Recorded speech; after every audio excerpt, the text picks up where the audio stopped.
The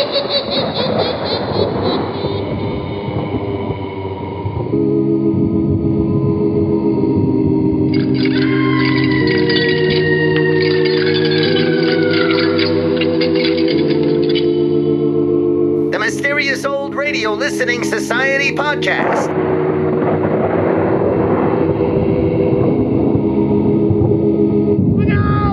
Welcome to the Mysterious Old Radio Listening Society, a podcast dedicated to suspense, crime, and horror stories from the golden age of radio. I'm Eric. I'm Tim. And I'm Joshua. We love mysterious old-time radio stories, but do they stand the test of time? That's what we're here to find out. We're celebrating our 300th episode with part 2 of Donovan's Brain from Suspense, recommended to us by our mysterious listener and Patreon supporter, Trevor. If you haven't heard part 1, go back and listen to last week's episode. Our introduction included the usual background information about the stars, production, and source material, including the fact that a vinyl re-release of Donovan's Brain won a Grammy Award in 1982. And now Orson Welles and Donovan's Brain, Part 2 from Suspense, first broadcast May 25th, 1944. It's late at night, and a chill has set in. You're alone, and the only light you see is coming from an antique radio. Listen to the sounds coming from the speaker, listen to the music, and listen to the voices.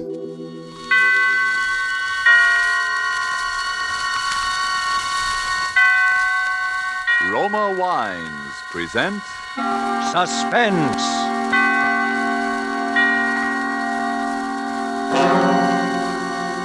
Roma Wines, made in California for enjoyment throughout the world. Salud. Your health, senor.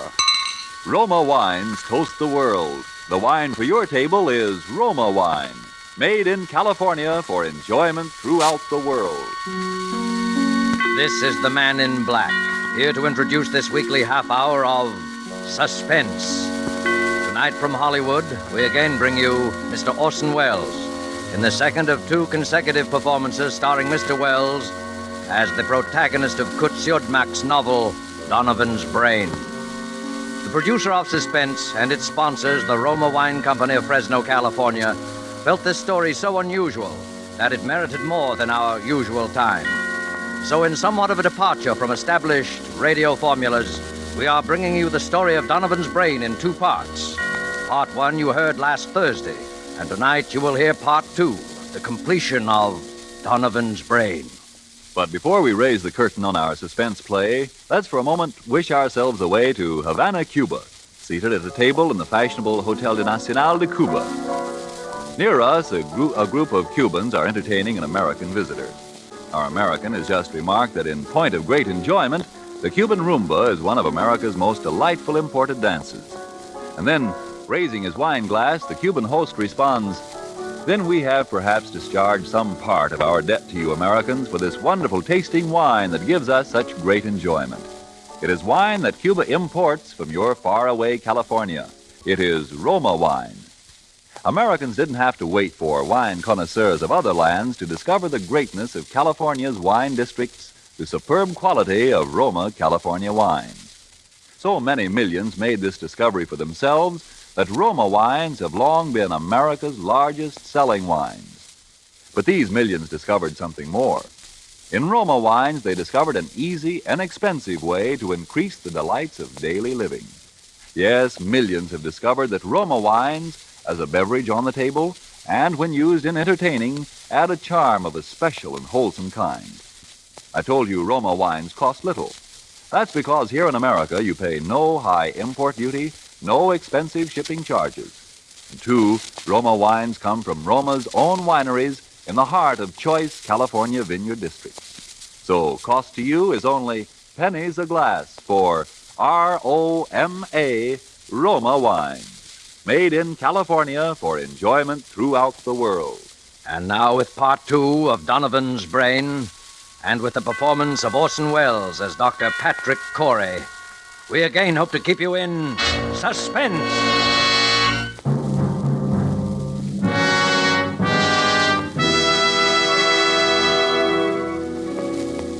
As I sit now outside my laboratory door writing, under the heading Experiment 87, this final entry in my casebook, I know that these are the last words I shall ever write upon this earth. For those who seek some explanation, I refer them simply to this casebook. Let them read it carefully.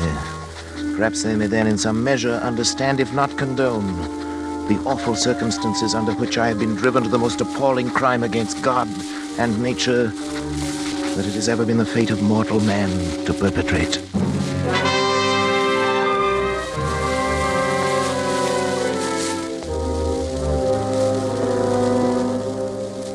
August 24th. It's now 6 weeks, exactly 42 days, since I began the experiment. For 6 weeks, by artificial means alone, I've kept alive a human brain, completely detached from the body, floating in a bath of serum, nourished by a synthetic blood plasma fed through its arteries by an electric pump. It has remained alive. Not only alive, but I have succeeded in communicating with it. For I've even induced new growth of brain cells and so tremendously increased its mental faculties that by sheer brain power alone, it has actually been able to communicate its thoughts to me. And each day, my communion with that living, pulsing mass of gray matter that was the brain of William Donovan becomes stronger and stronger. Even now I sense it striving to reveal some plan to me, something so truly world-shaking in its implications that only such an organism, developed to a point thousands of years ahead of its time, could ever have conceived it. So far I sense this only, but soon I shall know. Indeed, I shall be partner in its execution. What a fool I was ever to have considered for a moment my wife's demand that I end the experiment. It's because I refused, of course, that Janice left me a week ago without so much as a word of explanation or farewell. Even my son David and my assistant Schrott are privy to this conspiracy to thwart me, for when I ask about Janice, they pretend to know nothing, or they seek to avoid my questions. But the brain will live. Yes, I can hear it now. Its delta waves quite audible over the amplifying system I've arranged for it. Almost as though it were calling to me, trying to speak to me. The brain will live.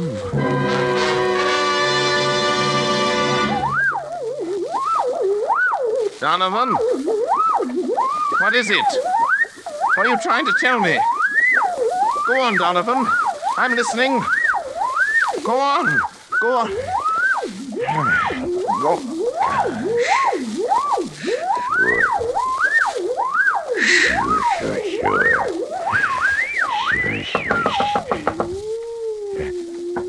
Who is it? It's me, Patrick and David.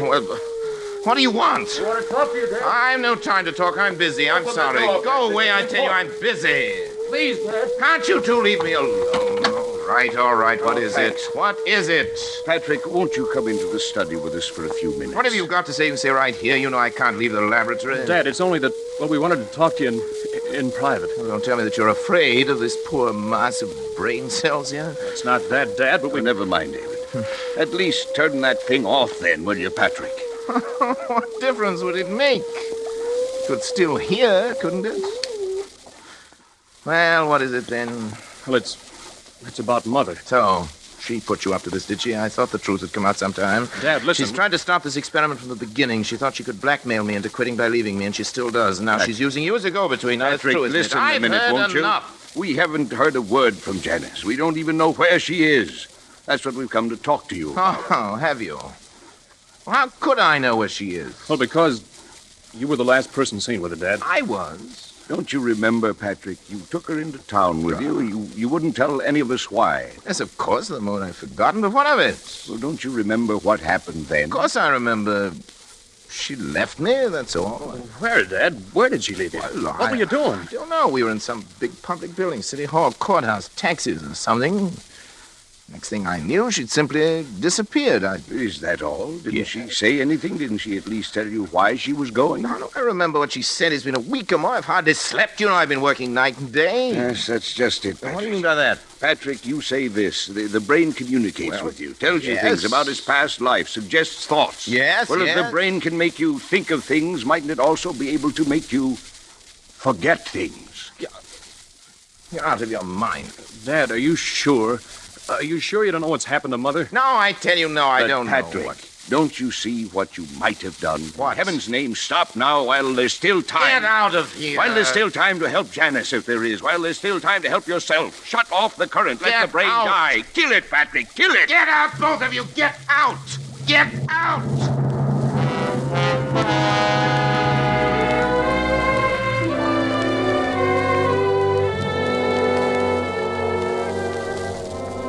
August 26th. The brain continues to communicate thought fragments more and more easily, but nothing further on what I've come to think of as the plan. I'm now sleeping a great deal, but my dreams are becoming increasingly troublesome, although I'm at a loss to analyze them. Most frequent is a sort of vast cosmic ballet presided over by the colossal figure of a young man whom I seem to recognize, yet I never see his face. It's as though the entire population of the Earth were moving past him in review at his command.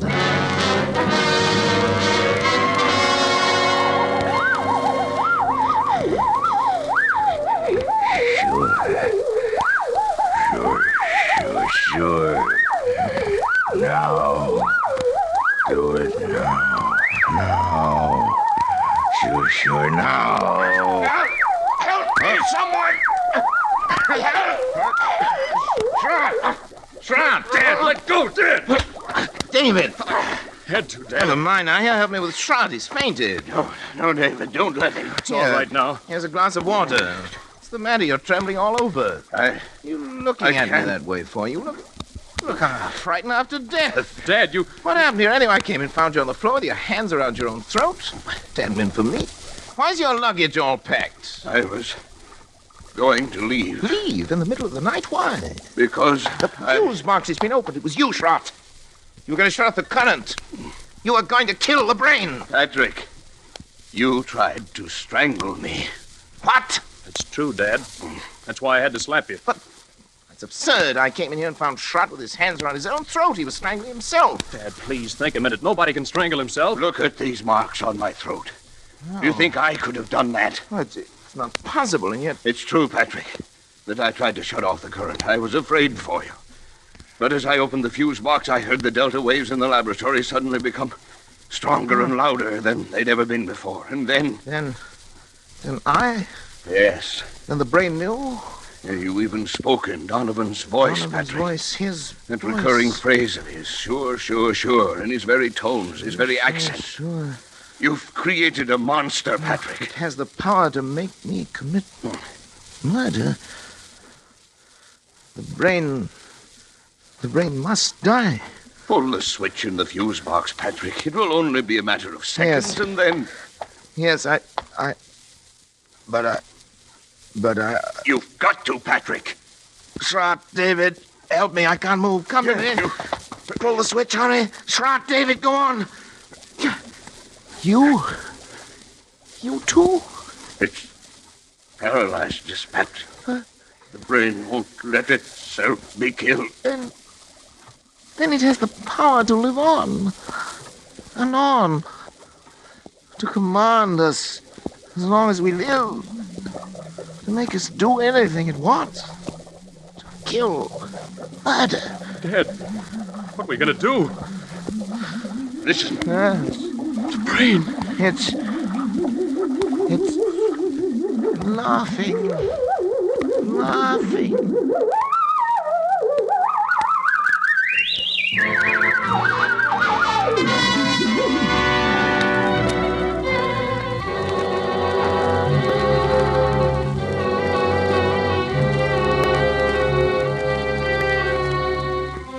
September 7th. Schrott has left. He had to, of course, for his own protection, if nothing else. Before he left, he swore to eternal secrecy and was going to try to find Janice. The very thought that any harm might come to her through me is enough to drive me almost mad. As for David, although he's strong enough to prevent any untoward accidents, I don't know. He's volunteered to stay with me. He'll sleep at night behind locked doors. We must devote every faculty we possess together and independently to finding a way of destroying the brain. Perhaps while it sleeps. Although it seems to have developed tremendous powers of the subconscious which operate even in sleep. The recurring dream, the now oppressive sense of some further task to be performed continues. If Janice were only here, even her presence, I know, would help immeasurably to combat this fearful thing. Terrible thought crosses my mind. Could Trot have left if the brain had not, for some reasons of its own, actually wanted him to leave?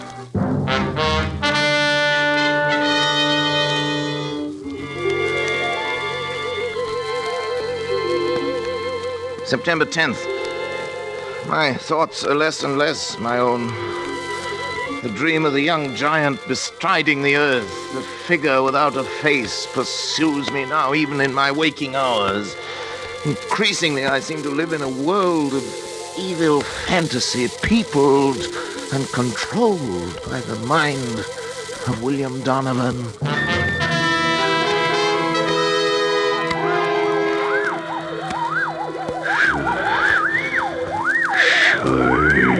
Sure. It's not much time, but time enough. Time enough. Sure. Time enough. Sure. Hello? Who is it? Patrick? Oh, Janice. Janice, my darling. Janice. Hello, Patrick. Sweetheart. How are you, Patrick? Oh, I'm well enough. But Janice, where have you been? Janice, why did you leave me that day? Why didn't you at least tell me? Where did you go, darling? I was with friends. Well, did Trot tell you anything? No, nothing special. Well, Janice, I know I haven't been a very good husband these last months. I haven't been very kind or very considerate or even civilized. I haven't been myself, Janice. I know, Patrick. My poor darling. If you'd only known how I missed you after you left, how I needed you. I need your help, Janice. I Terribly. know, Patrick. Terribly. I came back to help you. But what? Where's David? He's asleep in the next room. That is, lately he's tried to make it a point to sleep only when I didn't.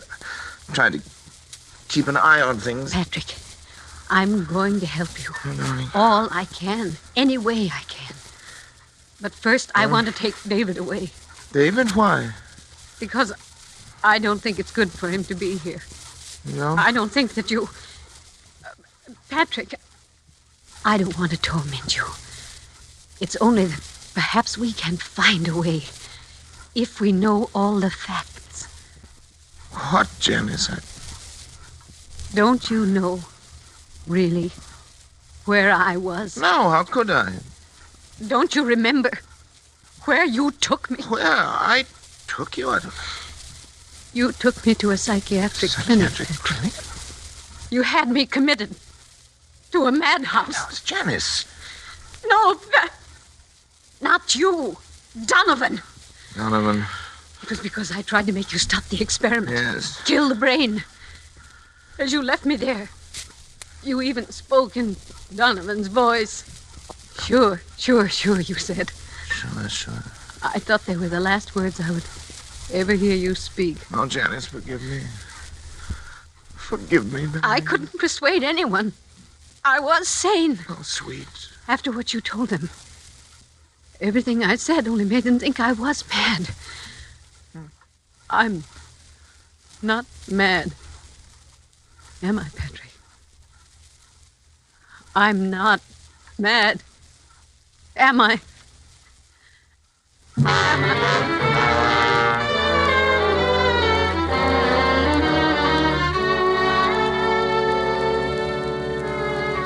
Janice will be gone for some 3 hours. I've sent her into town for Dr. Zanger, the psychiatrist. Maybe he can help, but now suddenly I'm overcome with the thought of the humiliation I shall have to suffer when other medical men become aware of the position I'm in. It'll be the end of my career, my reputation, all my hopes. Folly to think that Zanger'd keep it to himself. Indeed, he'd have no right to. I can bear it if I must, but another way, a possibility occurs to me, and I've been thinking it over. There's no harm in trying it in any event. I must try. I have 3 hours.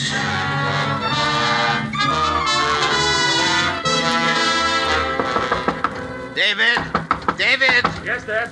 David, what's your blood type? Do you know your blood type? As a matter of fact, I Well, don't think I do. Why? No matter, we can easily find out. David, I think at last I know a way. To kill the brain? It's simple. It's perfectly natural, and yet 9 chances out of 10 is something Donovan has never known about. I'll do it myself. Unfortunately, my blood type and his are... they're the same. Transfusion? Of course, I have to replenish the blood substance periodically. Anyway, it's about time to do it again. I've always used my own because it was the same type as his, but if yours is a different type, the right type, David. You mean the wrong type? Yes, you've given the wrong... The brain will die given the wrong type. Yeah, sounds possible. I'm sure of that. I know it. But suppose the brain Yes? knows it knows other things. I've thought of that. It's a chance we'll have to take if you're willing, David, my boy. Of course I am, Then Dad. we'll take the blood sample now. Come into the laboratory. I only have the right blood type. Sure. Rather the wrong type. Now, if you haven't, we'll find someone who has. Maybe Schrott. Now, lie down there on the table, David. We want a tourniquet on your arm here. I'll A put it small on. syringe will do it. Go ahead, I'm ready. David, don't watch me. It'll be easier if you don't. For me. That's a funny one, coming from you. Well, doctors are never quite as steady with members of their own family, you know. Ready? Sure. Ready? Here we are. You all right? Yeah. Be through in just a second. You getting it all right? Yes, sure. Just a second now. Dad, I'm sleepy. You'll be over it in a minute. But what's the matter? Why am I so sleepy? You'll be all right. Sleepy. So sleepy. Sure. That's what an anesthetic is for. Make you sleep.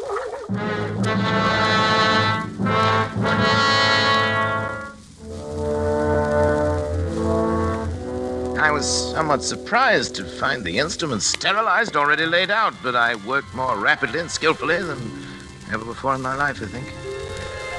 I made an incision just below the hairline, laying back the scalp as far as the base of the skull.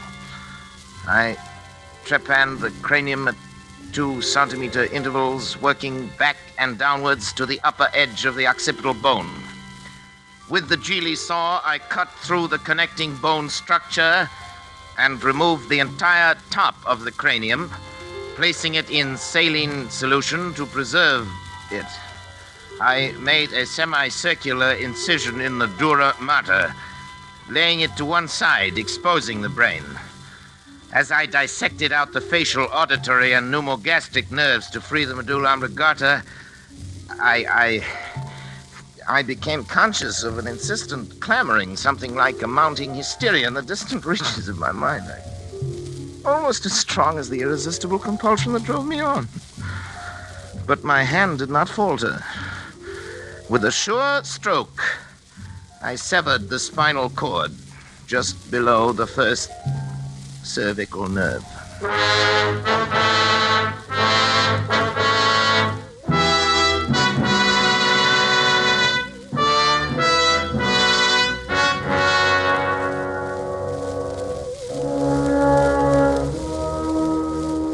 As I make this last entry with that awful guilt upon my soul, even now I cannot fully comprehend how it has been possible for any man, by mortal or immortal means, to be driven to such a crime. Even the divinity himself did not demand of Abraham that final sacrifice of expiation. When he, with his only begotten son, ascended the Mount of Olives. Perhaps Schrott is right. Perhaps there is indeed in man some spark of the divine that will elude our test tubes and our laboratories until the end of time. Perhaps that is the one thing that even Donovan did not foresee. I only know that at the instant my son died under my own hand, I was set free. At that instant, I saw and understood for the first time that monstrous plan born in the brain of William Donovan, of which I was to be the instrument. It was the plan I had glimpsed but never grasped in the recurring dream. Donovan did aspire to the domination of the world. And with those tremendous mental faculties that I myself had given him, it was literally within his power to become the absolute ruler of all mankind. Only one thing was lacking, a young, strong body into which those ever-growing brain cells could graft and affix themselves to live on, and on perhaps for centuries. He chose the body of my son, and now, my son, at last too late. I am free to destroy this foul thing of my creation. I know it as surely as I know that my own life must be forfeit. And the brain also knows. I can hear the disturbed, erratic oscillations of the delta waves coming through the laboratory door. But there's no room left in me now for fear. I shall take the 6 steps from the desk where I'm writing this across to the laboratory door. How often I've taken them in happier times. I shall open the door, close it behind me for the last time, and write finis to the mortal life of Patrick Arthur Corey and the brain of William Horace Donovan. May others learn from the record I leave here the lessons I have learned so bitterly and profit by them. And for the things that I have done, may God have mercy on my soul.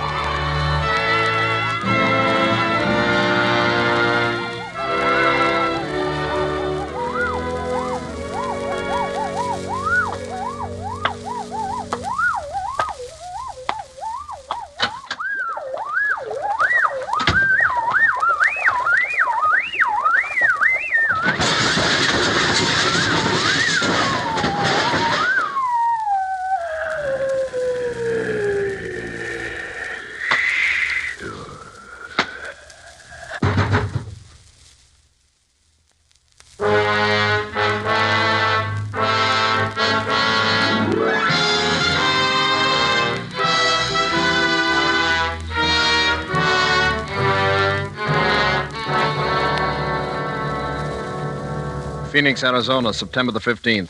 The bodies of Dr. Patrick Arthur Corey and his son David were found in Dr. Corey's own laboratory early today.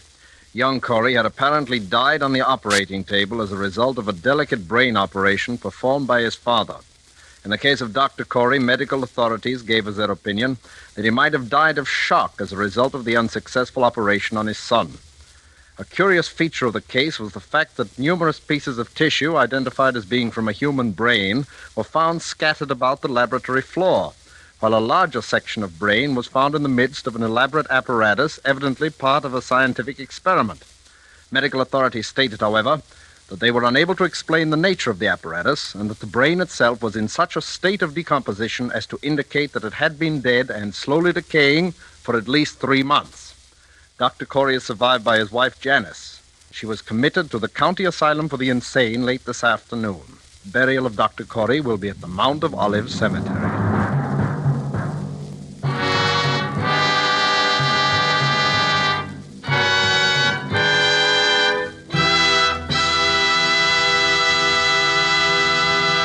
And so closes Donovan's Brain, Part 2, the completion of 2 half-hour presentations of Kutz Yodmak's story, presenting Orson Welles as star of Suspense.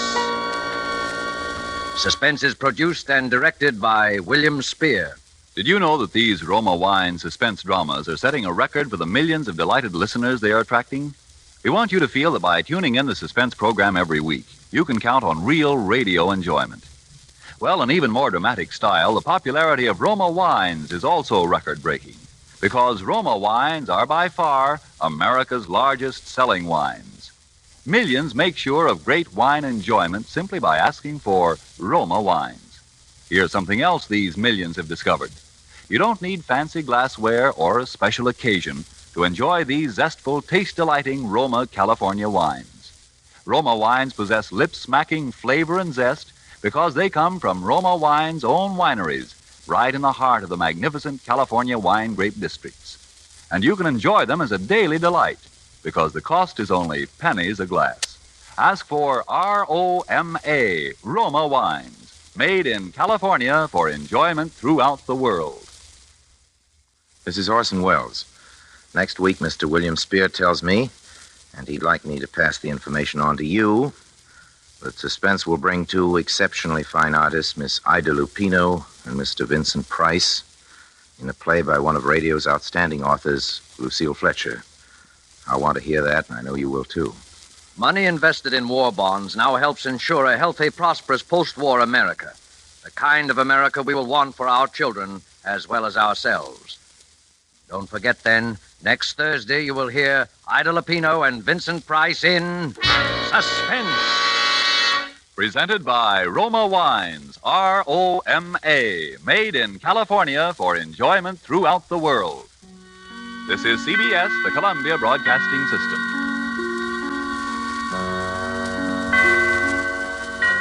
That was part 2 of Donovan's Brain from Suspense here on the Mysterious Old Radio Listening Society podcast. Once again, I'm Eric. I'm Tim. And I'm Joshua. First off, congratulations. Yay! It's our Yes, 300th in fact, episode. gentlemen. Oh. I brought some lip-smacking champagne to steal Wow. an adjective from that awful Roma wine commercial.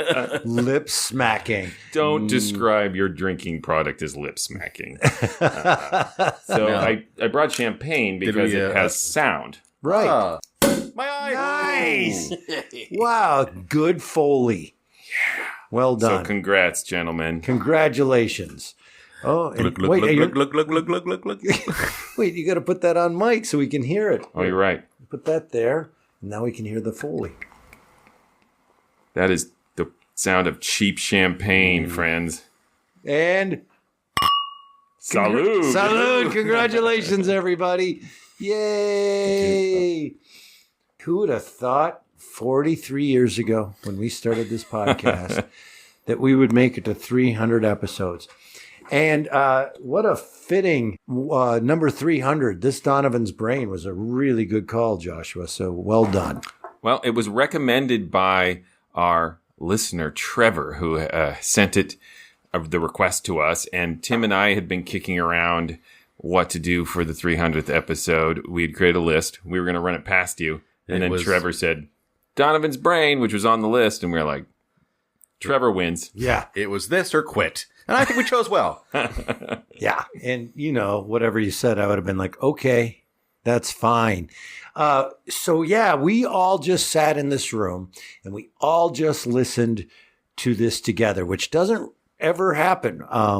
Last week's episode, Tim and I had not heard the ending of this. Mm-hmm. So then we recorded our podcast and then the three of us sat in a room together and listened to part 2 together. So we are literally fresh off the episode. Minutes off of that episode.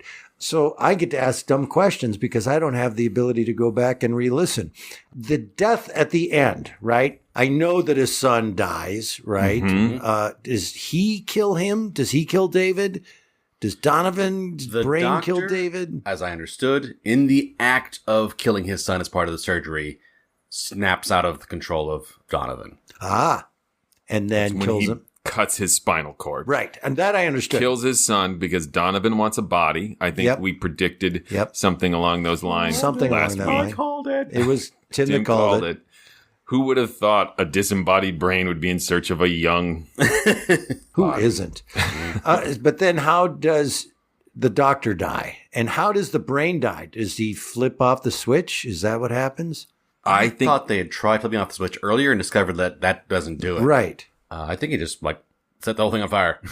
Well, no, they found the bodies. There's no fire. It's very confusing. I think the wrap up at the end seems to imply, because they said there's bits of brain tissue. Yes. So it seems to suggest that Dr. Corey attacked the brain with his bare hands almost and died in that process. Probably shock, right? Because he has this telepathic link. Because they said he might have died of shock after killing his son. Yeah. And they said the brain looked like it had deteriorated over the course of 3 months. And I don't know if that's supposed to be that the brain was deteriorating outside of a body, and that's how much of a passage of time there had been since Donovan's brain was removed, or it took them 3 months to discover the body. I find that unlikely because his wife would be looking for him, Dr. Schratt. Right. I was under the impression at the end with the radio news broadcast that even though the brain was alive and functioning, it had shown normal wear and tear of being outside of a body for 3 months. Yeah, and it wasn't just that Donovan was a real evil guy, that he was literally rotting as a persona. Or when you disconnect it from this apparatus, it deteriorates and decays really quickly, without the influx of the blood and the Someone pumps. defrosted the brain and Right, as if it was defrosted. And what's unclear is, did he unplug it, or those bits and pieces of brain tissue, what that means. I like to think that he just got in there and was just I'm with you. Grabbing it by its lobes. I'm with you. That they killed each other in a fight to the death. Just like mint sauce and yum, yum, yum, yum, yum, yum. Wow. Macaroni and cheese on the Lip stove. smacking.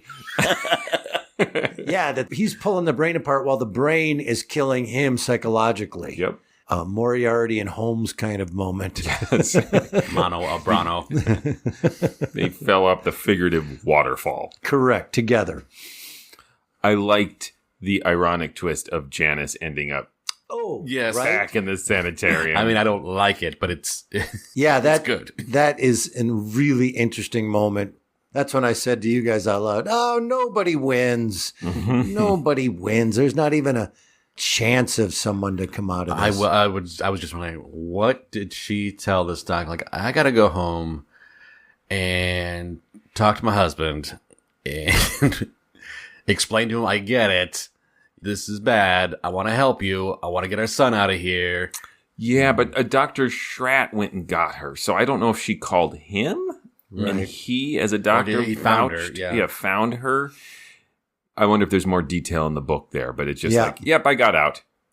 Yeah. Or she was under observation for a certain period of time and they were like, well, you're fine. Yeah, except for all this talk about a disembodied brain. You seem really normal. Yeah, it wasn't clear at all how she got out of there. But if it's on par with the logic of how she got in there, you can just say, can you put her in here? Yes. Can she get out now? Yes. Are you a doctor? Can you sign things? Yes. So maybe it's just you that want easy. her liver? I mean, what do you want? You're a doctor's signature? You just bought yourself a woman, Dr. Schratt. Yeah, anybody else you want out of here? As long as you're standing here. Don't want to make a second trip. On that topic, it was interesting that Dr. Corey expressed all this love and remorse and that he tried to blame it on the brain. But we saw heard as listeners that he was a a-hole long before he harvested Donovan's brain. So it might have just been the trauma he had gone through. So at that point, I was like, I don't pity you, Dr. Corey. And to reference last week, I said that, I don't really feel for any of these characters. Right. Like, it's entertaining and it's fun to see what happens. And at that point, I still did not care for Dr. Corey. But Wells' performance while being forced to perform that surgery and going in and out of the Donovan character. Yep. There I felt it. And when he realized what he had done, that's hard not to get sucked into the actual human drama of that, as heightened and over the top as it is. Mm-hmm. And that's all down to, I think, Wells. That was a really impressive performance. Yes. Directorially or actor choice, whatever the case may be, there's an interesting thing that takes place in this production that was not common for the time, and that is overlapping affectatiously responding. Overlapping dialogue, while someone's, what you just did there. Sure. Yeah, right? While I'm talking. And Wells always did that. He was always pushing that. In any suspense script he's in, he's always doing a little bit of that. We haven't talked about it in the podcast, but I'd love to sometime. But we recently performed a suspense episode called Philomel Cottage, based on Agatha Christie. And I don't know if you got a chance to actually listen to the episode before you performed it, but Wells does a lot of that in that episode too. Yeah. Their conversation is incredibly naturalistic and overlapping and back and forth. It's just one of his strengths and ahead of his time as a performer in that area. Mm-hmm. Yeah, it's really interesting. You get so used to the pattern for a big chunk of radio drama in the golden years that it's boom, boom, boom, boom, boom. It's one after the other. That what an interesting effect that has on the context, the form, the shape of what you're listening to when they overlap or naturalistic conversation. And I really like it. And you get into things like Fear on 4 or more contemporary stuff. And there's a lot of that, right? It has become more accepted. It is fascinating in that it is like the structure of language that the thing you will respond to from what someone says to you might be in the middle of their sentence. Mm-hmm. And then there's some clause at the end, which is not necessary for you to respond to. So you respond to the thing you're going to respond to when you hear it, even if that person's not done talking. Right. Which makes it sound so natural. Yep. When I write old-time radio classic stuff, I just had it today writing a script where the response from the next person, the next character, I realized that what they were responding to was something that was said in the middle of the sentence from the person before.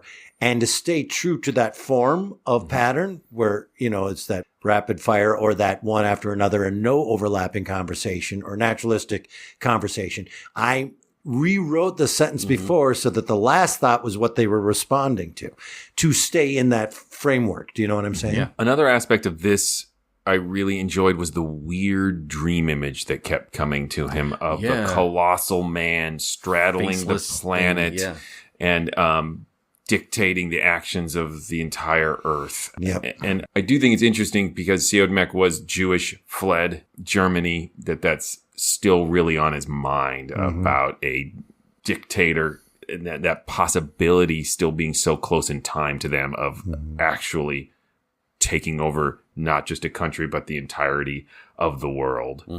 I think it's also fitting then that he brings out the Abraham and Isaac story too from Old Testament, the Torah. Yes. To add a little gravitas to something that probably doesn't need more, but really what this entire story does is for basically 40 minutes, everyone tells him, stop this, you're going to hurt somebody, it's going to go bad. And so his remorse, it's not just that he killed his son.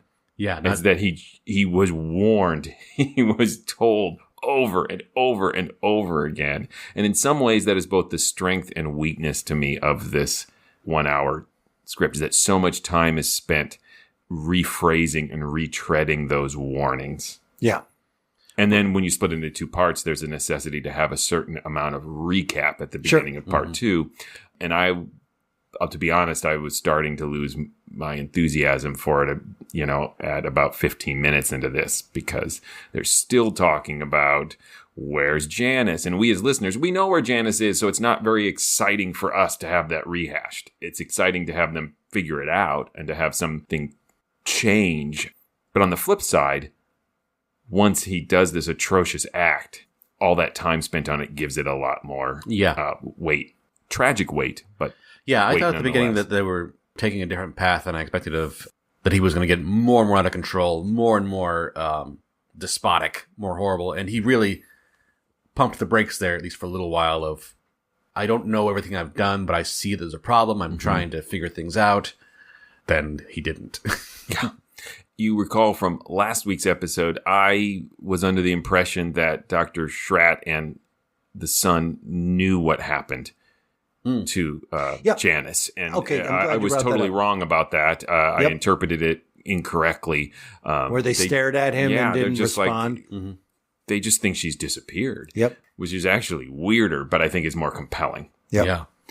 Yeah, I was glad to find that answer because I wasn't quite sure on that myself. Here's a layer that may or may not exist. A writer writes from their experience, what they know, their hopes, fears creep into everything. Disembodied brains. Yes. Siodmak fleeing from Nazi Germany. And then you look at the idea of, hey, if you kill somebody who's evil, horrifyingly evil, okay, that's over and done, right? But what if you could keep the brain alive and then that brain could get into another body and continue the pursuit of world dominance, which is what this was all about, right? This really evil person, the fear of, well, we killed Hitler, but what if, and Siodmak living with that fear of, is it over? You know, it creeping into this might be too much of a layer. That idea of the brain virus, right? Nazism, fascism will continue to possibly or even just the actual perpetuate. Hitler brain is in a. You're thinking that literally. Yeah, Okay, I'm thinking that literally. Like, oh God, let's in his hope. brain bunker. Right. Well, there was so many artists in so different ways, like Ionesco and Rhinoceros, we're exploring not just the political effects of Nazism and that, but watching friends and respected people lose their moral footing and get infected by this brain virus. That is, for me, the really impactful part of the story is this doctor making a negotiating with his own devil. Mm-hmm. Yep. I was surprised at how quickly the son and Dr. Schratt's intervention worked on him. You're hurting people with your brain. You need to stop. Do we want to vote on this but thing? first, you made a great observation that while we were listening about the delta waves and who it sounded like. Oh, it was like a precursor to R2-D2. Yeah, it said that I couldn't unhear that R2-D2 whistle. And then when it got angry, there was a layer of like Curly from the Three Stooges. Right. Where it's like, woo! But every time the brain was talking, he said, "R2, stop it." Well, if we're ready to vote, yes. Yeah, I'm ready. I loved it a lot. Was it a classic? Well, I think it's a great adaptation, not having read the book. It seems like it was, right? Like, it seems... From what I imagine the book to be. Well done. It seems to represent the book well. Yeah, I don't know. But here's it doesn't matter. I liked it a lot. And Orson Welles is phenomenal. How he slips back and forth into the two characters. And I think it stands the test of time. And I think it's, in that sense, it's absolute classic. And it's even up against itself. It's a home run. This is one of those strange things that it would be so much easier to lavish praise on this if it hadn't inspired so many other things. If there weren't so many other things that came afterwards. Planet of the Apes. Yeah. Planet of the Apes ruins every radio show we listen to. Other Guy Brain. I mean, all these famous things we've all watched. Neil Diamond Brain. Trying to think of other singers. Pete Seeger's brain. Right. In that, the trope of disembodied brain doing weird, funny things, and it's not funny things, but sci-fi things, has other, for me at least, has other attachments to other shows that are weird and peculiar and give it a little aura of B-movie, which it is not true. Which is to say, I'll back up. I'll start over. I watched Hamlet, the movie. Not the Kenneth Branagh one. I saw the Mel Gibson Hamlet in the movie theater. Yeah. At the end, there was a guy in front of me who said, "It's pretty good, but it's really cliche." It's that thing of Donovan's brain has cast such a long shadow that it's hard to see it for itself. Sometimes things do not stand the test of time, and it's not their fault. It's actually because they were so influential. You go back to it, and it's just, you've seen it, heard it so many times that it doesn't excite the way it originally may have. Pinned to that is, it is so good. The script has so much integrity to it. The production has such a great pace to it. There's all kinds of things to love about this. And I will certainly say it stands the test of time. It's brain. So I feel like I can't say classic because for the reasons I just blithered about. Right. Charo brain. Beck brain.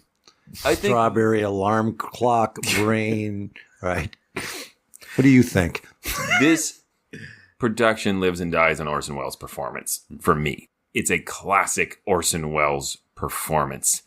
The rest of it is a noble experiment to me, breaking it into two parts. Last week, we struggled just talking about part one. And this week, the suspense episode struggled to get the story back on track after breaking. I really honestly think this might do an injustice to the novel, but as a suspense episode may have been more powerful condensed into 30 minutes. I would love to hear what that sounded like. You would have had to cut things, but there's a lot of repetition in this. Maybe one fewer Roma ads. Yes. A little less lip smacking, and maybe it could have fit into 30 minutes.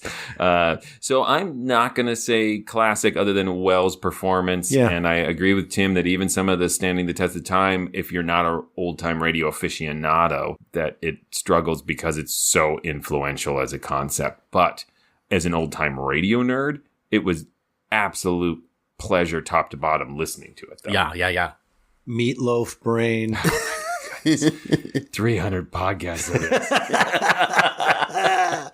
Tim, tell him stuff. Please go visit ghoulishdelights.com. It's the home of this podcast. You'll find at least 300 episodes there.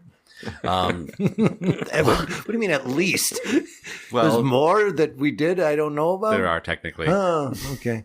And we'll continue to do them in the future. We're not stopping. Right. No. You'll also find good point. Someone could be listening to this in the future. Yes. I hate the internet. It's a time problem. Keep going. Sorry. You can comment on episodes, vote in polls, let us know what you thought of them. You can link to our social media pages, leave comments like on our Facebook page. Because who doesn't like that? That's awesome. Commenting on a Facebook page. You can also link to our Threadless store, get some swag. I'll tell you who doesn't like it. Anyone under the age of 50. It's a humdinger of a time. Logging onto the old Facebook and leaving a comment. That is the cat's pajamas. Also, you can connect to our Patreon page and become a supporter of the podcast. Yes, when you're done commenting on Facebook, go to patreon.com/themorals and please support this podcast. We've done 300 episodes for you. What else do you want from us, people? 400. All right, fine. Give us some money. We'll keep going.